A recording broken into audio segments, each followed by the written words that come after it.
Hariom, Namaste, very good afternoon everyone. Welcome again to my YouTube channel GK Law Classes. So previously on our GK Law Classes, we have started with the new act under the election laws, that is Representation of People's Act. तो इसके अंदर मैंने आप लोगों को previous video के अंदर already बता दिया था कि ये जो पर्टिकुलर एक्ट है ये दो एक्ट्स है, ये एक एक्ट नहीं है, ये दो इंडिपेंडेंट एक्ट है। एक है 1950 का रिप्रेजेंटेशन ऑफ पीपल एक्ट और एक है 1951 का representation of people act. So election commission of India in दोनों एक्ट्स को एज ए रेफरेंस बना के पावर ड्राइव करते हैं to conduct the election smoothly in India.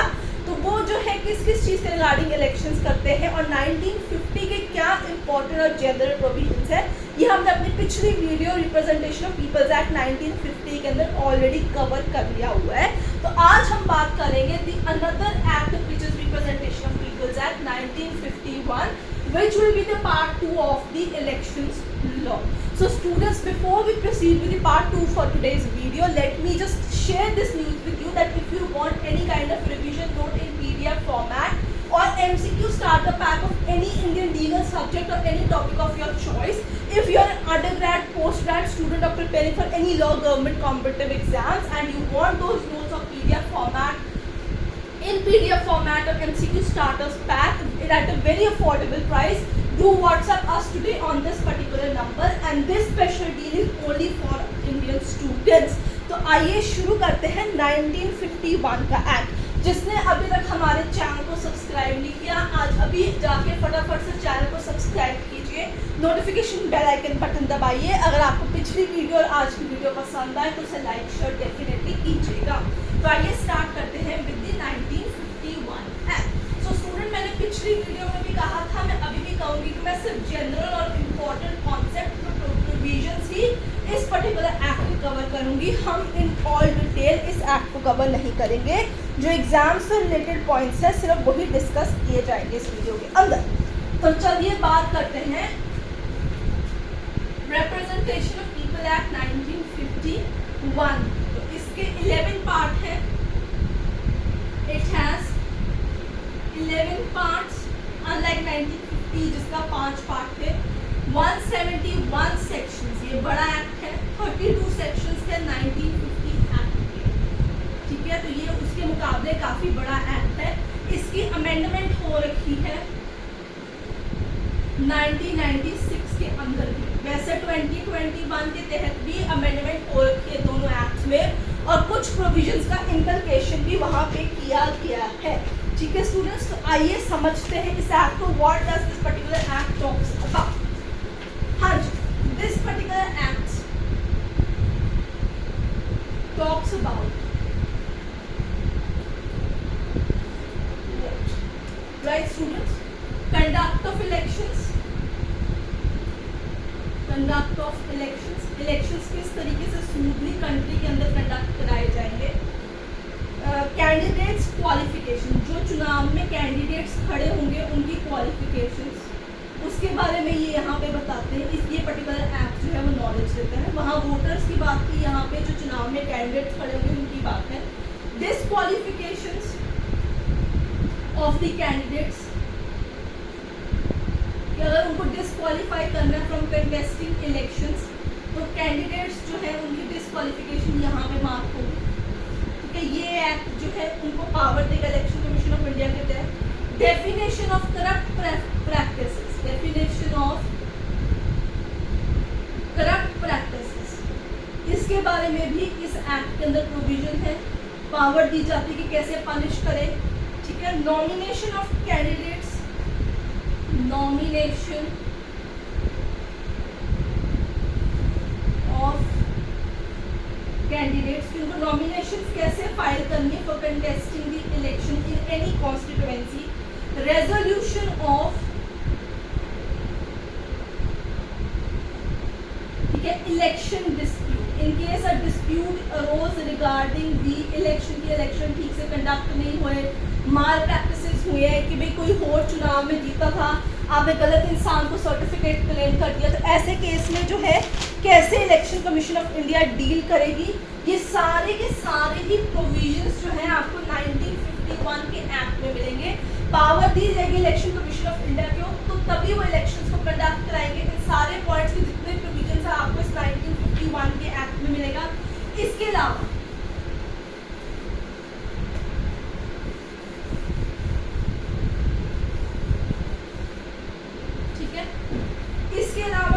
even regulates actual elections, ठीक है, ऑब्जर्वर्स की अपॉइंटमेंट होती है, रीजनल ऑब्जर्वर्स आते हैं कैसे, रजिस्ट्रेशन ऑफ पॉलिटिकल पार्टीज भी इस एक्ट के तहत ही की जाती है, रजिस्ट्रेशन ऑफ पॉलिटिकल पार्टीज, उनको रजिस्टर किया जाता है, उनको election symbol, election electoral names दिए जाते हैं, पार्टी के नाम, सिंबल, वो सारे के सारे इस पर्टिकुलर एक्ट के तहत की जाते हैं। Of course this act has 171 sections, provision ज़्यादा होंगे, राइट्स भी ज़्यादा होंगे और majority matter of elections conducting in India यहाँ पे कवर होंगे, ठीक है। आगे बात चलेंगे। अब जैसे कि यहाँ पे क्या हुआ था कि 2021 के अंदर अमेंडमेंट के तहत आधार को इलेक्टोरल प्रोसेस के साथ लिंक कर दिया जाए, लिंक विद वोटर कार्ड। 2021 का जो अमेंडमेंट हुआ है, सिविल कोर्ट की जुरिस्डिक्शन इलेक्शन जो आपकी सिस्टम है उससे हटा दी गई थी यहाँ पे। तो ये 2021 के दो मेजर पॉइंट्स यहाँ पे आपके पास रहेंगे। अब कुछ इंपॉर्टेंट पॉइंट्स देख लिए जाए रिगार्डिंग दी 1951 एक्ट। स्टूडेंट्स, अगर आपको कोई भी डाउट है, आपको लगता है कि आप इसे और डिटेल में एक्सपेक्ट करते हैं और whatsoever is your concern, do let me know in the comment section. अब बात करेंगे आगे बढ़ के। सेक्शन नंबर है 126, ठीक है, इंपॉर्टेंट 126 क्या कहेगा कि 48 आवर्स बिफोर द इलेक्शन सारा का सारा इलेक्शन मैटर डिस्प्ले जो है वो टीवी और सिमिलर रिलेटेड इलेक्ट्रॉनिक मीडिया पे बैन कर दिए जाएंगे, प्रोहिबिट हो जाएंगे। So for basically displaying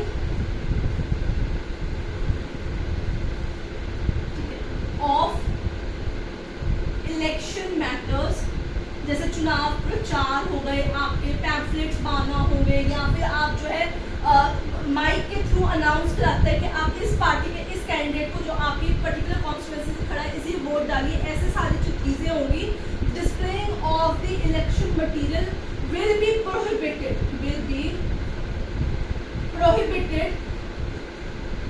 48 hours prior to elections on television and similar modes. Similar modes में सोशल मीडिया वगैरह आपके आ जाएंगे और जो इलेक्ट्रॉनिक मीडिया है वहाँ पे डिस्प्लेइंग करने की मनाही हो जाएगी। बिफोर 48 आवर्स सारा कुछ थम जाएगा। आप चुनाव प्रचार टीवी और टीवी से रिलेटेड जो आप इलेक्ट्रॉनिक माध्यम है वहाँ पे आप नहीं कर पाएंगे किसी भी तहत के तहत। तो 126 ऑफ 1951 एक्ट के तहत displaying of election matters prohibit कर दिए जाएंगे, ठीक है। 126A, अब ये भी बड़ा इंपॉर्टेंट आपके पास अगला जो सेक्शन है, मैंने चुन के सेक्शंस निकाले हैं। इसके अलावा अगर आपको कोई और सेक्शन डिमांडिंग होगा to know let me know in the comment section. Next section है 126A। 126A very important, election poles के बारे में ये बात करता है। Prohibition of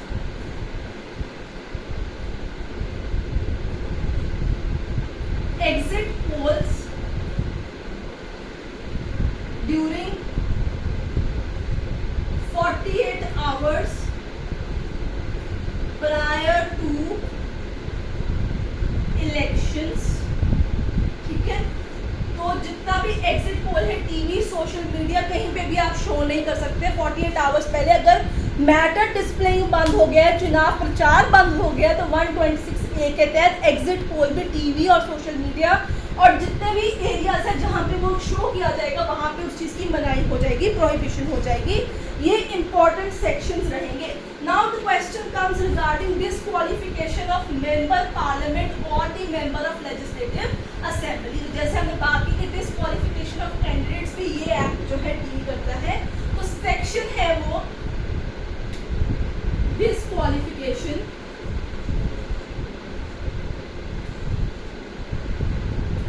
of member parliament और member of legislative assemblies commonly known as the candidate, ठीक है। वो है सेक्शन नंबर 8 क्लॉज 3।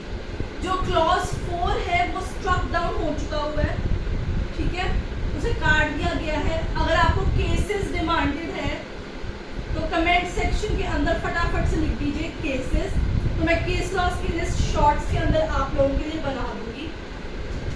सेक्शन 8 के तहत इम्प्रिजनमेंट है ऐसे कैंडिडेट्स को जिनको डिस्क्वालीफाई किया जाएगा। तो सेक्शन 8 के तहत इम्प्रिजनमेंट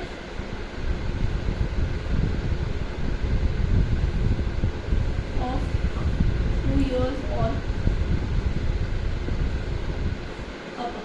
उन्हें डिस्क्वालीफाई कर दिया जाएगा, इम्प्रिजनमेंट दी जा सकती है, उनको बार कर दिया जाएगा कि आप चुनाव ना लड़िए, ठीक है। तो बेसिकली डिस्क्वालीफाई वही होते हैं जिनको सजा ऑलरेडी मिल गई है, they are convicted by the court for the imprisonment of more than 2 years और समवॉट लाइक दैट। अगला सेक्शन रहेगा 77, ठीक है, इलेक्शन एक्सपेंसेस, इलेक्शन एक्सपेंसेस। तो खर्चा होता है इलेक्शन कमीशन ऑफ इंडिया जब भी हर साल चुनाव होते हैं, जैसे बड़ी बड़ी पार्टीज हैं या बड़े बड़े जो कैंडिडेट्स होते हैं उनको एक खर्चा नियुक्त करते हैं कि आप इतने लाख रुपीस तक है सिर्फ खर्चा कर सकते हो for telling people that you are running as an candidate from a particular constituency.